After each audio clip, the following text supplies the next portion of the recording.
டிஸ்பிளேல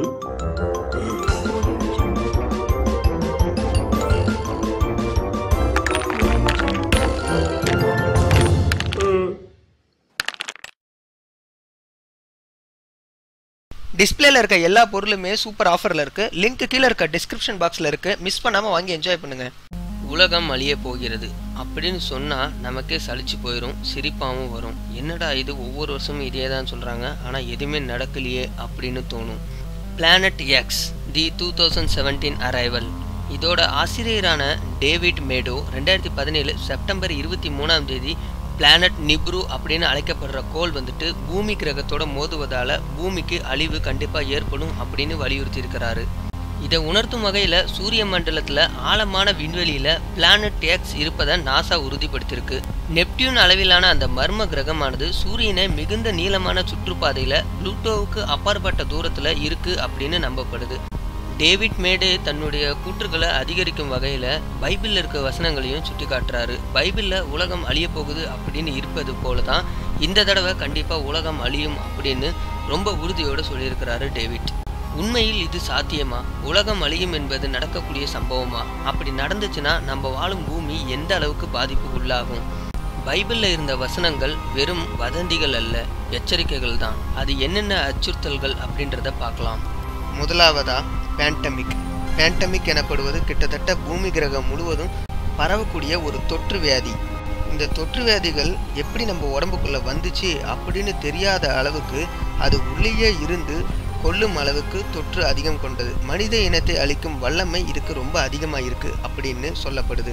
அதுக்கு உதாரணமா swine flu, chikungunya, dengue, malaria அப்படின்னு வியாதிகள் வந்துக்கிட்டு தான் இருக்கு. இரண்டாவது காமா கதிர்கள் வெடிப்பு. காமா கதிர்கள் வெடிப்பு அண்டத்தில் நடக்கும் பிரகாசமான விண்வெளி நிகழ்வு. மாபெரும் நட்சத்திரங்கள் வெடிப்புனால இந்த மாதிரி நிகழ்வுகள் ஏற்படுது. இதனால தான் அரோரா அப்படின்னு சொல்லக்கூடிய வண்ணங்களும் உருவாகுது. இந்த காமா கதிர்களோட சக்தி எப்படிப்பட்டதுன்னா பூமியில இருக்கக்கூடிய ஓசோன் படலத்தையே துளையிடுற அளவுக்கு இதோட சக்தி ரொம்ப அதிகமாக இருக்கு. ஓசோன் படலத்தை தாண்டி இந்த காமா கதிர்கள் இங்க வரும் பொழுது பூமியை மெல்ல மெல்ல கொல்லும். மூன்றாவது சூரியனின் மரணம். உலகில் இருக்கக்கூடிய அனைத்து வகையான உயிரினங்களுக்கும் தேவையான ஆற்றலை கொடுக்கறது சூரியன் மட்டும்தான். இது எந்த அளவுக்கு உண்மையோ அந்த அளவுக்கு சூரியன் ஒரு நட்சத்திரம் அப்படின்றதும் உண்மை. விண்வெளியில இருக்கக்கூடிய மற்ற நட்சத்திரங்களுக்கு அழிவு எப்படி உண்மையோ அது போலத்தான் சூரியனுக்கும் அழிவு இருக்கு. இதுக்கு உதாரணமா LMES let's make engineering simple YouTube சேனல்ல அவர் சொல்லும் பொழுது கூட சூரியன் தன்னுடைய சக்தியை இழந்துகிட்டே வருது அப்படின்னு தெரிவிச்சிருக்கிறாரு. 4 பாலைவனமாகும் தன்மை. பசுமை இல்லா விளைவுன்னு கூட சொல்லலாம். இந்த பைங்குடில் விளைவு குறைபாடானது பூமியை சுற்றி ஒரு தட்டையான போர்வையை உருவாக்கும். அதனால உலகத்தோட வெப்பநிலை ரொம்பவே அதிகமாகும். ஏற்கனவே நம்ம ஊர்ல எவ்வளவு வெப்பநிலை இருக்கு அப்படின்றது நமக்கு தெரியும். வறட்சி மனிதர்களை மிகவும் வாட்டும் அப்படின்றது உண்மைதான். அடுத்ததா சிறுகோள்கள் தாக்குதல். அதாவது பூமிக்கு அடிக்கடி ஒரு சில பொருட்கள் பூமி மேல மோதும் பொழுது அதை நாங்கள் கண்காணிச்சுக்கிட்டே இருக்கிறோம், அதை நாங்கள் நிறுத்திடுவோம் அப்படின்னு சொல்லிக்கிட்டு இருக்காங்க விஞ்ஞானிகள். ஆனா சின்ன பொருட்கள் தாக்கும் பொழுது மட்டும்தான் தடுக்க முடியும். இதுவே பெரிய ஒரு கிரகம் வந்து தாக்கும் பொழுது அதை தடுப்பது சாதாரண விஷயம் அல்ல. அப்படி பாதிப்பு ஏற்பட்டுச்சுன்னா குறைஞ்சது 3000 கிலோமீட்டர் சுற்றளவுக்கு பாதிப்பு ஏற்படும். உலகத்திலேயே விபரீதமான ஆயுதங்கள்ல முதலிடத்துல இருப்பது அணு ஆயுதங்கள் தான். நொடியில பல நகரங்களை அழிக்கக்கூடிய சக்தி அதுக்கு இருக்கு. இந்த நியூக்ளியர் வெடிகுண்டால என்னென்னலாம் நடக்கும்னா அணு தாக்கம், நீண்டகால கதிர்வீச்சு விளைவு, தாவர மரணம், கருப்பு மலை, ஓசோன் படல குறைவு அப்படின்னு பெரும் பாதிப்புகள் இருக்கு. ஆனா இப்ப 3வது உலக போர் ஸ்டார்ட் ஆனிச்சுன்னா இதோட விளைவு ரொம்பவே அதிகமாக இருக்கும். கடைசியா சூப்பர் வல்கோனா வெடிப்புகள். ஒரு சூப்பர் வல்கோனா வெடிப்பு அப்படின்றது தட்பவெப்ப நிலையை ரொம்ப அதிகமாக உயர்த்திடும்.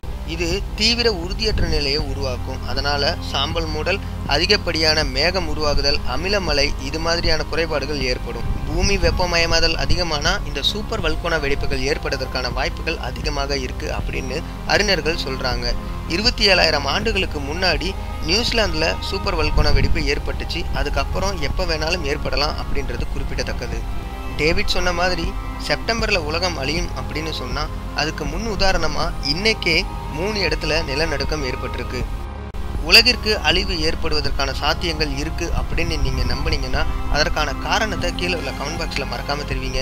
இந்த வீடியோ உங்களுக்கு பிடிச்சிருந்துச்சுன்னா லைக் பண்ணுங்கள், இந்த வீடியோவை எல்லாருக்கூடயும் ஷேர் பண்ணுங்கள். இது மாதிரியான உலக சுவாரஸ்ய தகவல்களை தெரிஞ்சுக்கிறதுக்கு கீழே உள்ள ரெட் கலர் பட்டனை கிளிக் பண்ணி நம்ம தமிழ் ஸ்பீடி சேனலை மறக்காமல் சப்ஸ்கிரைப் பண்ணுங்கள். நன்றி.